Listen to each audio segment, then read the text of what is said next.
Jadi aku biar hujan seperti apa, hujan deras sekali. Jam 4 itu aku udah pergi jalan itu, sadari keliteran jalan sampai nggak pernah ketemu orang itu enggak. Cuman ini mulut aja demimil, Tuhan tolong kami Tuhan, berkati kami, hanya gitu. Aku mengandalkan Tuhan itu, tiap langkahku diatur oleh Tuhan benar, dan tangan kasih-Nya membimbing kami. Begitulah saya tuh cuman mengandalkan Tuhan sendiri sampai sekarang pun aku masih kan.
Namaku Ibu Mujira.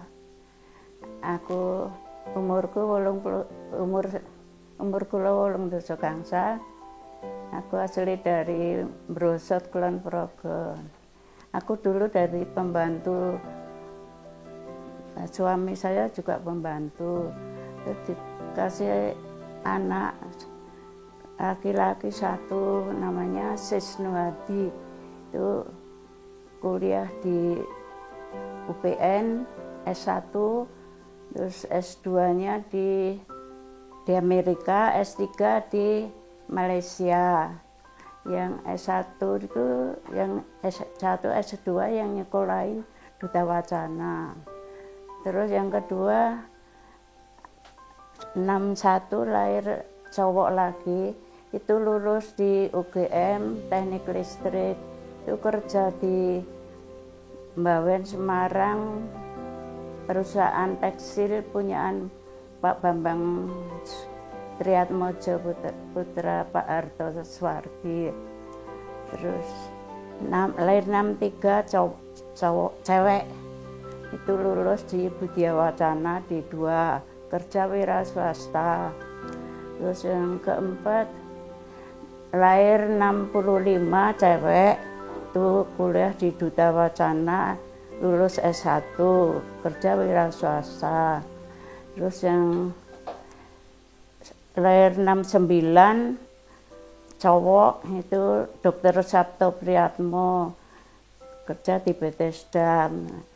Yang nomor satu tadi dikasih anak cewek 3, S1-nya di Jakarta, S2 di Amerika, terus sekarang kerja di Amerika. Terus yang kedua S1 di Jakarta, terus yang satu di kuliah di UGM di Jogja. Terus anak yang nomor 5, yang nomor 5 itu di Duta Wacana, S1 itu kerja wira swasta. Terus yang terakhir Dr. Sabto itu dikasih anak 2, yang cewek cowok, yang cewek kuliah di Duta Wacana ambil kedokteran, terus yang cowok di UGM ambil kedokteran juga. Kalau yang pertama tadi Sisis itu anaknya 3 cewek semua. Yang satu itu kerja di Amerika, satu di Jakarta kuliah, satu di UGM juga kuliah masih. Nah, waktu itu dulu cuman jadi pembantu, aku pembantu, bapak pembantu. Jadi ya mau nyokani anak ya kerja keras demi anak-anak. Bapak itu kalau anak-anak minta duit, kalau sedang nggak ada nanti masuk laborat atau masuk PMI karena jual darah untuk demi anak itu. Kalau aku jualan, kalau jam 4 pagi aku udah pergi ke pasar karena waktunya gantian. 6:30 harus sampai di rumah, bapak 6:30 pergi, anak-anak sekolah semua. Jadi aku harus kerja berat demi anak-anak gitu. Terus sekarang tahun 92 bapak pensiun. Terus aku pulang di Pringgondani, dulu kan cuman nyewa di Kliteren itu. Terus sekarang udah di rumah sendiri.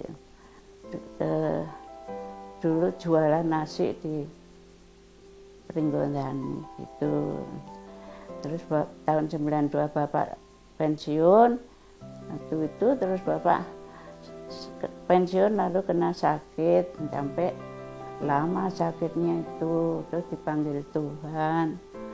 Dan panggil Tuhan itu tahun 12 bulan 2 tanggal 3 jam 5 pagi.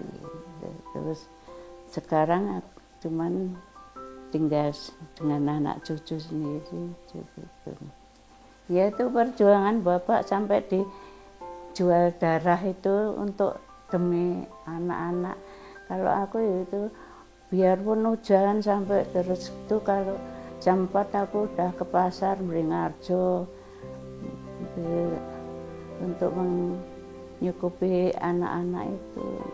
Sekarang anak-anak udah kerja semua, tinggal aku sama Mbak Rini itu karena waktu pandemi itu Mbak Rini karena penyakit, terus aku udah tua, terus disuruh berhenti sama anakku si Sabto itu gitu. Terus sekarang aku di rumah nggak kerja, cuman berdua yang nggak kerja, kalau yang lain ya semua kerja gitu. Aku tuh dari kecil aku kan udah nggak ikut orang tua karena aku umur setahun bapakku udah meninggal. Umur 2 tahun aku ditinggal pergi orang tua saya, terus saya kan ikut tetangga gitu, diobani tetangga sampai ya anak nyamannya kecil ya merintih yang merindukan orang tua. Kebetulan itu ada tetangga yang ada anaknya, jadi kasihan sama saya sering diambil gitu. Sesuk nek gede kowe tak terkenang negara, sesuk tak goleki mbokmu. Tapi diantar di Jogja enggak nyari ibu karena terus disuruh nyambut gawe wae, sesuk kowe kan dibayar kowe iso nggo tuku klambi apik. Sesuk nek duwe klambine apik gek bali nang desa. Katanya gitu orang yang mengajak aku. Ya aku kerja di itu. Masih kecil aku belum kelingan itu diajak cari kacang, cari telur di sawah-sawah itu supaya bisa makan. Itu diajari apa sama tetangga itu karena udah nggak ada orang tua kan. Itu aku di Jogja tahun 50. Tahun 50 aku umur 14. Terus ada orang mencari pembantu suruh ngomong, yaitu adiknya Pak Pendito Wiyoto itu. Terus aku ikut di situ, ngomong di situ sampai 6 tahun. 6 tahun aku umur 20. Terus disuruh nikah sama Pak Pendito Wiyoto itu. Aku nikah tahun 56 tanggal 13 Juni. Terus udah nikah aku disuruh cari tempat sendiri sama Pak Wiyoto. Terus aku cari tempat sendiri, aku buka warung. Terus bapak dimasukin ke kerja di Bethesda gitu. Di Bethesda itu baru 1 bulan, kebetulan itu Bethesdanya ada pencuri ambil uangnya 45.000 waktu dulu, waktu 50 tahun, belum tahun 60, 55 kayaknya atau 56 itu. Terus bapak di sel di kantor polisi 9 hari, temannya itu orang 9. Uangnya itu disembunyikan di kuburan Barek, itu dicumpuk itu. Terus itu udah 9 hari di tahanan itu kan, malam terakhirnya orang 9 itu kan dibagi 9 tempat gitu. Terus ditanyain dari satu-satu, misalnya si A kowe ngombe apa? Aku nggak minum apa-apa Pak, kata polisinya yang nanyain tuh. Terus misalnya si B kowe ngombe apa? Aku es teh mau. Yang itu kowe ngombe apa? Aku ora ngombe wae. Lah Pak Kina, suami saya ditanyai, Pak Kina ngombe apa? Kula diparingi napa mawon purun gitu. Lah sebentar terus dengar suara geblak-geblak itu, orangnya dipukulin dulu, yang nyolong itu, yang mencuri itu dipukulin dulu, terus ngaku kalau uangnya diambil, disembunyikan di kuburan Barek. Nah, itu terus paginya dipulangin bapak enggak pulang. Terus Pak Yato nyariin, ganti bojomu dereng wangsul. Lah kabeh balik kok kowe orang balik. Di bulan ini dia ambil itu, dia ke kantor polisi Gondolayu depan sekolahan SD itu, ambil itu ijazah sopir dan ijazah montir dan rebuwe supir tuh. Kan sebelumnya udah rencana kalau mau hidup berdua, jadi aku punya uang untuk belajar itu gitu.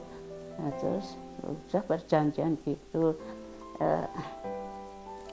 Waktu itu kan aku udah berjanji nanti udah nikah kalau ada anaknya ya nanti bagian bagi piye, ya kowe sekolah aku mangan. Maksudnya bapak harus yang cari untuk sekolah, aku yang untuk makan gitu. Jadi aku biar hujan seperti apa, hujan deras sekali, jam 4 itu aku udah pergi jalan itu, sadari keliteran jalan sampai nggak pernah ketemu orang itu enggak. Cuman ini mulut aja ndemimil, Tuhan tolong kami Tuhan, berkati kami, hanya gitu. Aku mengandalkan Tuhan itu. Betul Tuhan itu Maha Kasih. Tiap langkahku diatur oleh Tuhan, benar. Dan tangan kasih-Nya membimbing kami. Begitulah saya cuma mengandalkan Tuhan sendiri. Sampai sekarang pun aku masih dari kecil aku memang sudah merindukan itu, biar aku masih di kampung saya itu udah kepingin aku. Dulunya cuman itu lihat orang yang mati, kalau Islam kan mati diuntil-until itu tuh. Jadi aku takut ikut, terus aku kepen wah sesune aku mati aja diuntil-until kaya ngono. Piye ya carane ngono. Kebetulan Tuhan kok manggil aku supaya aku bisa pergi ke sini, jadi aku bisa tahu Tuhan itu mana, tahu Tuhan itu mana. Betul itu, aku percaya kalau memang Tuhan panggil aku dari aku masih sekitar 5 tahun, 4 tahun itu aku merindukan itu. Pesan-pesan kami ya untuk anak-anak supaya hidup seperti bapak ibunya yang jerih payah untuk anak-anak. Selain anak saya itu ada anak yang ikut aku ya dari SD sampai SPG. Dulu keponakan dari bapak kan ada 3 yang ikut aku SPG. Yang 1 SPG Wonosari, yang 2 itu di SPG depan Bethesda. Yang di depan Bethesda itu dulu yang 1 mulang di SD Penabur Purworejo. Terus yang 1 enggak ngajar tapi bekerja jadi Charles Obat sekarang di Bandung. Terus yang 1 yang SPG 1-nya kan cewek, terus sekarang di Jakarta. Mungkin tahun ini pensiun gitu Mas. Ya pesannya ya jalan yang bagus, menurut kehendak Tuhan. Ya supaya anak-anak sehat, diberkati oleh Tuhan, dipimpin menurut jalan yang bagus gitu. Seperti saya dari kampung saya juga mungkin dipimpin oleh Tuhan. Kalau enggak dipimpin oleh Tuhan, aku enggak sampai di sini mungkin.